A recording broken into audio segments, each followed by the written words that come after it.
নমস্কার বন্ধুরা, আমি চন্দন পিক্সেল ভিডিও এডিটিং স্টুডিওর তরফ থেকে। তো বন্ধুরা, আজকের আমরা শিখবো how to create and animate 3D logo with power director plugins new blue titler pro. তো বন্ধুরা, এই নিউ ব্লু টাইটলার প্রোতে যদি আমরা কোনো লোগো বা অবজেক্টকে অ্যানিমেট করতে চাই বা 3D লোগো বানাতে যাই, তাহলে কিন্তু আমাদের একটি বিশেষ ফাইল এক্সটেনশনে সেভ করতে হয়।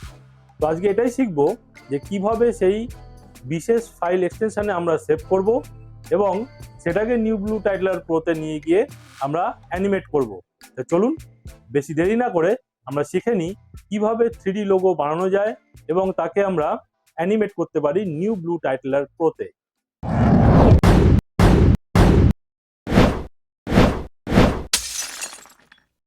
তো প্রথমেই আমি বলে রাখি যে নিউ ব্লু টাইটলার প্রোতে যদি 3D লোগো বানাতে হয় তাহলে সেটাকে একটি বিশেষ এক্সটেনশানে আমরা সেভ করব এবং সেটা ভেক্টর গ্রাফিক কোনো সফটওয়্যারে আমরা সেই 3D লোগোটাকে আগে প্রথমে ক্রিয়েট করব। তো এর জন্যে আমরা কোরেল ড্র সফটওয়্যারে এই 3D লোগোটা প্রথমে বানাবো। তো আমি এখান থেকে কোরেল ড্র খুলে নেব। তো এখানে আমার এই টাইটলার প্রো লোগোটাকেই বানানো আছে, আমি এটা বানিয়ে রেখেছি, কারণ বানিয়ে দেখাতে গেলে এটা অনেক টাইম লেগে যায় এবং কোরেল ড্র এখন অনেকেই জানে, তো সেটা এখন আর দেখাচ্ছি না। তো এটাকে এরকমভাবে আলাদা আলাদা করে আমাদের লোগোটাকে বানিয়ে নিতে হবে, ঠিক আছে? তো এখানে এই লোগোটাকে আমরা যদি জেপিজি অথবা পিএনজি ফাইল হিসাবে যদি সেভ করি তাহলে কিন্তু ওখানে আমাদের 3D লোগো আমরা ক্রিয়েট করতে পারবো না। ওকে, সুতরাং আমাদের এই দুটো লোগোর অংশকে আমরা কি করব, এখান থেকে ফাইল থেকে আমরা এক্সপোর্ট করব, আর এই এক্সপোর্ট ফাইলটাকে আমরা কি করব এখান থেকে ইপিএস ফাইল হিসাবে সেভ করব। ইপিএস মানে হচ্ছে এনক্যাপসুলেটেড পোস্টস্ক্রিপ্ট। তো এটা হচ্ছে এক ধরনের প্রিন্টিং ফাইল এক্সটেনশন, কিন্তু আমরা যখন নিউ ব্লু টাইটলার প্রোতে গিয়ে আমরা অ্যানিমেট করব তখন এই এক্সটেনশানে আমরা সেভ করব। ওকে, তো ওটা আমরা সেভ করব এখানে।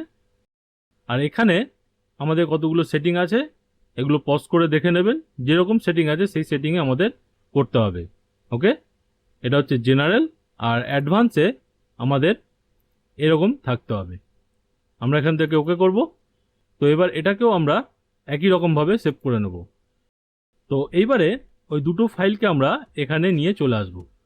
তো এখানে নিয়ে আসবো যখন, তখন আমরা এখান থেকে ইম্পোর্ট করব ভেক্টর ফাইল হিসাবে।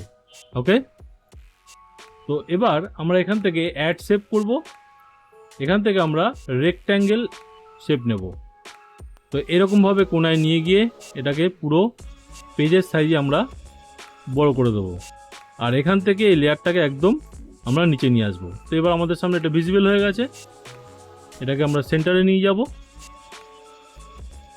তো এবার আমাদের প্রথমে কি করতে হবে, প্রথমে লোগোগুলোকে আমরা কি করব, 3D অবজেক্ট বানিয়ে নেব। ওকে, তো আমরা প্রথমে নিচের যে ব্ল্যাক রাউন্ডটা আছে এটাকে আমরা 3D তৈরি করে নেব। তো আমরা উপরের এই লোগোটাকে বন্ধ রাখবো। এখান থেকে আমরা যাব গ্লোবালে, গ্লোবাল থেকে এখানে ওয়াই অ্যাক্সেসে এটাকে আমরা ঘুরিয়ে নেব, ঠিক আছে? তো এবার স্টাইলে আসব। স্টাইল থেকে আমরা এখানে লেখা আছে 3D কন্ট্রোল, ড্রপডাউন মেনু থেকে আসবো। এখান থেকে এক্সট্রুশনটা আমরা মোটামুটি করে দেবো 8। ওকে, আর এখানে স্টাইল লেয়ার থেকে আমরা কি করব, এখানে ক্লিক করব, ক্লিক করে একটা আউটলাইন নিয়ে নেবো। এখানে দেখতে পেলেন আউটলাইন নিল। তো এবারে এখান থেকে আমরা কি করব, এর এক্সট্রুশনটা আমরা এখানে 8 করে দেবো। ওকে, আর লেয়ার ডেপথটাকে আমরা এখান থেকে এদিকে নিয়ে আসব, ঠিক আছে? তাহলে এই ব্ল্যাক কালারের যে রাউন্ডটা আছে সেটাকে ও কভার করে নেবে। ওকে, এরকমভাবে। তো আমাদের এটা হয়ে গেল। তা গ্লোবালে যাব, এখানে গিয়ে এটাকে আমরা 0 করে দেবো, ঠিক আছে? এটা আমাদের একটা 3D অবজেক্ট তৈরি হয়ে গেল। তো এবারে আমরা এটা খুলবো, এটা খুলে এটাকেও সেম পদ্ধতিতে আমরা এটাকে 3D অবজেক্ট বানিয়ে নেব। কন্ট্রোল প্লাস চেপে আমরা এটাকে একটু ভিউটাকে বড় করে নেব, তাহলে দেখতে সুবিধা হবে। তো কন্ট্রোল মাইনাস করে আমি এটাকে আবার ফুল স্ক্রিনে নিয়ে আসলাম এরকমভাবে। তো এইবারে আমরা কি করব, আবার এই ওপরের লোগোটাকে বন্ধ রাখবো। তো এবার আমরা কি করব, এবার আমরা এই লোগোটাকে আমরা করব অ্যানিমেশন। ওকে, তো আমরা এখানে এই লেয়ারটা আসবো, এই লেয়ারটা এসে আমরা কি করব, টার্ন অন কিফ্রেম এখানে করব, আর স্মুথ ইন্টারপোলেশন এখান থেকে করে নেব। স্মুথ ইন্টারপোলেশন মানে হচ্ছে আমরা যেরকম জানি ইজি ইন ইজি আউট, তার মানে হচ্ছে এটাই। ওকে, তারপরে আমরা এত দূরে এসে আমরা এখানে এই প্লাস চিহ্নে ক্লিক করব, তাহলে আমাদের এখানে আরেকটা কিফ্রেম দিয়ে দেবে। ওকে, তারপরে প্রথমটায় যাব, প্রথম কিফ্রেমে। তারপরে আমরা কি করব, এখানে এক্স পজিশন থেকে আমরা এই লোগোটাকে স্ক্রিনের বাইরে করে দেবো। ওকে, তাহলে আমাদের এখানে কি হবে, এখানে লোগোটা এরকমভাবে আসবে। ওকে, এটা অ্যানিমেট হয়ে গেল। তো এইবারে আমরা এখানে থেকেই কি করব, এই ওয়াই অ্যাক্সেসে আমরা এটাকে 360 ডিগ্রি ঘুরিয়ে দেবো। তাহলে এবার লোগোটা কি হবে, আমাদের এরকম ঘুরতে ঘুরতে আসবে। ওকে, আমাদের এটুকু হয়ে গেল। তো এইবারে আমরা কি করব, এইবারে আমরা ওপরের যে লোগোটা আছে এই লোগোটাকে খুলবো, এই কি ফ্রেমে আসবো। তো এবারে আমরা 2-3টে কি ফ্রেম ছেড়ে এই ওপরের যে লোগোটা আছে এটাকে আমরা এই কি ফ্রেমে নিয়ে আসবো। ওকে, তো এবারে আমরা কি করব, এখানে আমরা আবার কি ফ্রেম টার্ন অন করব আর স্মুথ ইন্টারপোলেশনটা এখানে দিয়ে দেবো। ওকে, আর তারপরে আমরা এই এত দূরে এসে এখানে আরেকটা কি ফ্রেম নেব। ওকে, আর প্রথম কি ফ্রেমটায় গিয়ে আমরা কি করব, আমরা গ্লোবালে যাব, এখান থেকে আমরা এই যে এক্স ওয়াই জেড এটা আছে এটাকে আমরা এরকমভাবে একটু বড় করে দেবো। ঠিক আছে, এতটা বড়। ওকে, আর এখানে সেম থাকবে। তো এরপরে আমরা এটাকে অ্যানিমেট করব, এটাকে আমরা পাশাপাশি আবার ঘোরাবো, বা আপনাদের হরাইজেন্টালি আমরা ঘোরাবো। আমরা এত দূরে নিয়ে আসবো, এই ওয়াই অ্যাক্সেসটাকে আমরা করে দেবো 360। তো এবার আমরা কি করব, এবার আমরা এখানে একটা ট্রানজিশন ইউজ করব। ওকে, তো ট্রানজিশনটা আমরা কি ইউজ করব, যখন এই লোগোটা আসছে একটু দুমড়ে মুচড়ে ভেঙে আসছে সেরকম একটা ট্রানজিশন ইউজ করব আমরা।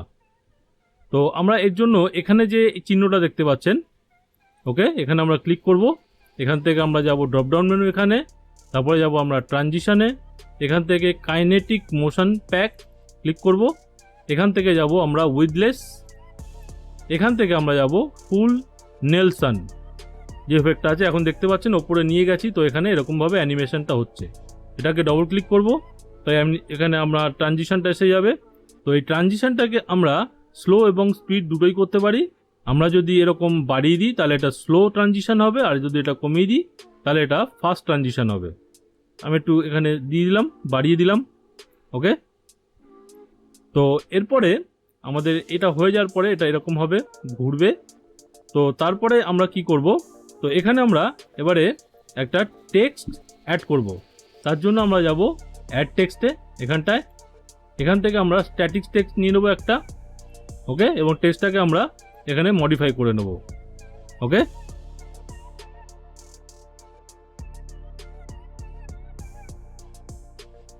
আর তারপরে আমরা ঠিক এখান থেকে যেখানে আমাদের এই ট্রানজিশনটা শেষ হচ্ছে, তো এখান থেকে আমরা কি করব, এটাকে নিয়ে নেবো এরকমভাবে। আমি এবার দেখে নিই কোথায় ট্রানজিশনটা শেষ হচ্ছে আমাদের, এই জায়গাটা থেকে।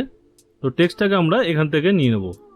ওকে, তো এবার আমরা সেম এরকম গ্লোবালে যাব, গ্লোবালে গিয়ে আমরা টার্ন অন কিফ্রেম ক্লিক করব, স্মুথ ইন্টারপোলেশন। তো এখান থেকে আমরা এবারে এই টাইটেলটাকে অ্যানিমেশন করব। আবার এতটা দূরে যাব, গিয়ে আমরা এখান থেকে প্লাস চিহ্নে ক্লিক করব, তাহলে এখানে আমাদের একটা কিফ্রেম দিয়ে দেবে। আবার প্রথমে আসব, প্রথমে এসে তারপরে এটাকে আমরা এখান থেকে এতটা বড় করে দেবো। ঠিক আছে, ওকে, এবং সেম আমরা যে ট্রানজিশনটা অ্যাড করেছিলাম সেম ট্রানজিশনটা এখানে অ্যাড করব। তো এইবারে আমরা কি করব, এটাকে 3D তে পরিণত করব। আবার গ্লোবালে যাব। তো এইবার আমরা কি করব, আমরা এই পুরো লোগোটাকে একবার করে 360 ঘুরিয়ে দেবো। ওকে,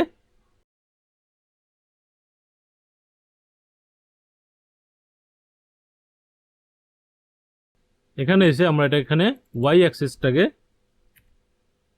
360 ঘুরিয়ে দেবো। ঠিক আছে, তাহলে আমাদের জিনিসটা কিরমভাবে হবে, এরকমভাবে একসাথে ঘুরবে। ঠিক আছে, তাহলে চলুন আমরা এর ফাইনাল রেজাল্টটা দেখে নিই।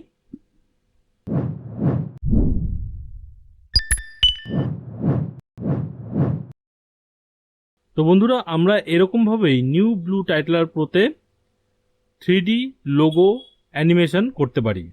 তো বন্ধুরা, সঙ্গে থাকবেন, সাথে থাকবেন, লাইক শেয়ার সাবস্ক্রাইব অবশ্যই করবেন। আর যারা নতুন আমার চ্যানেলে তারা অবশ্যই সাবস্ক্রাইব করবেন। তো আজকের মতন টাটা, গুড বাই।